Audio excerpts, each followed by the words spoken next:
Hayaan lang muna natin yan. Tsaka ito papalitan natin kasi may leak din to. So tatanggalin natin yan.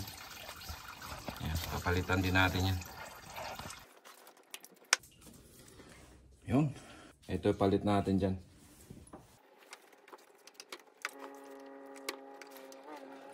Yan. Ayos. Tapos tanggalin natin to.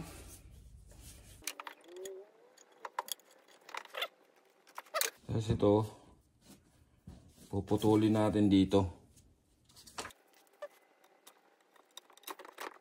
Dito natin ilagay, no? Yan. Yan siya. Yun. Okay. Sikpitan natin yan.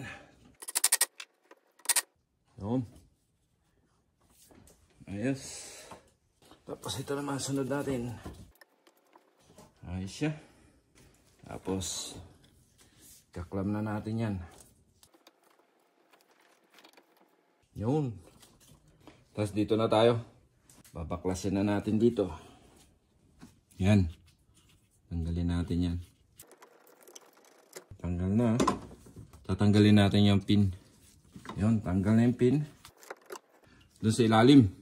Ito.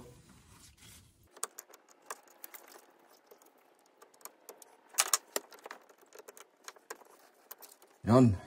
Tanggal na. Alright. Okay na tayo dito.